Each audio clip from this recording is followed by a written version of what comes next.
नमस्कार.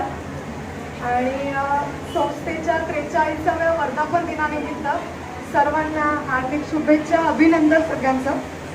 आपल्या संस्थेचे संस्थापक आदरणीय श्री देवकर सर, संस्था अध्यक्ष देवकर मॅडम आणि इथे उपस्थित असलेले सर्व मान्यवर आणि माझ्या प्रिय विद्यार्थी मित्रांनो, 2013 जानेवारी महिना 1-2 जानेवारी असेल, माझे वडील मला म्हणाले आपल्याला जायचंय. मी म्हटलं कुठे जायचं? ठाण्याला शाळेमध्ये जायचं, एवढंच फक्त होतं. पप्पांनी सांगितलं तुम्हाला. आणि 6 जानेवारी 2013ला शाळेमध्ये आले. खालती शाळा आपली अशी नव्हती, छोटासाच रूम होतं तिथे आणि तिथे देवकर सर होते इंटरव्ह्यू घ्यायला. आणि सरांनी मग गाडगे मॅमला बोलून घेतलं. ती झाली माझी पहिली भेट देवकर सर आणि गाडगे मॅडमशी. आणि सांगितलं की जूनपासून रुजू व्हायचं.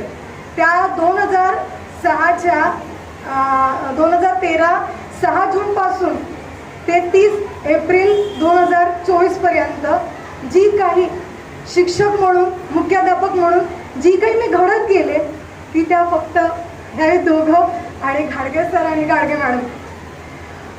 इथे उभं राहण्याचं बळ मला आईवडिलांनी दिलं.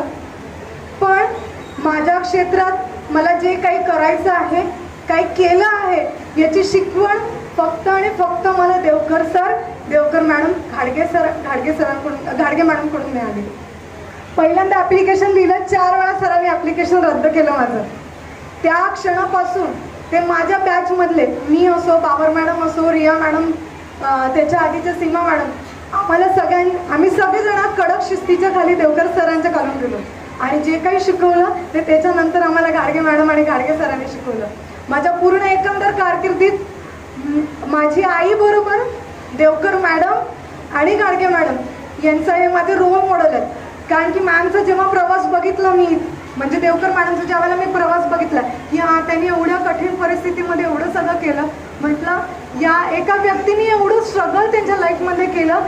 त्यांच्यातले काही गुण का होईना, ज्या वेळेला मी त्यांना स्टेजवर बोलताना बघायची किंवा काय बघायची, एवढं असून सुद्धा त्यांच्याकडून घेण्याचाच मी आत्ताही प्रयत्न करते. आणि जे काही आहे की त्या माझ्या रोल मॉडेल आहेत, त्या आणि घाडगे मॅडम, की आमच्या सगळ्या शिक्षकांना माहिती आहे की मॅमनी जे सांगितलं की वेगवेगळ्या कलांमधून किंवा वेगवेगळ्या गोष्टींमधून आम्ही आमच्यामध्ये आत्मसात करण्याचा प्रयत्न केला.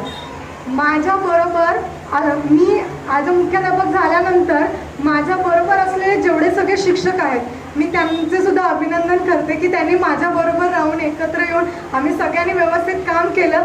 आणि जे काही 10-12 वर्षांमध्ये आम्ही जे काही केलं ते दिसतं आता की शाळेचा निकाल म्हणा किंवा या गोष्टी म्हणा. पण तरीसुद्धा माझ्या शारीरिक गोष्टींमुळे मला इथून रजा घ्यावी लागली. त्याची खूप खंत आहे मला की नाही होऊ शकत पुढे कंटिन्यू.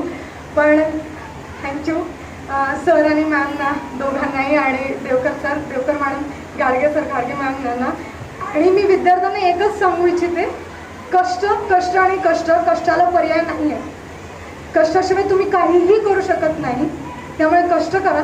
आणि मी येणाऱ्या पुढील प्रत्येक बॅचेसला हीच मला शुभेच्छा देऊ इच्छिते आणि बेस्ट ऑफ लक विश करते की प्रत्येक वर्षी आपला 100% निकाल लागावा. आणि आपल्या आईवडिलांचं, गुरुजनांचं नेहमी ऐकत राहायचं, कारण की तेच तुम्हाला योग्य मार्ग दाखवतात आणि तेच तुमचं म्हणजे जीवन घडवू शकतात. हेच मी सांगू इच्छिते. धन्यवाद. मला इथे बोलून माझा आदर सत्कार करण्याबद्दल मी संपूर्ण संस्थेची आभारी आहे. धन्यवाद.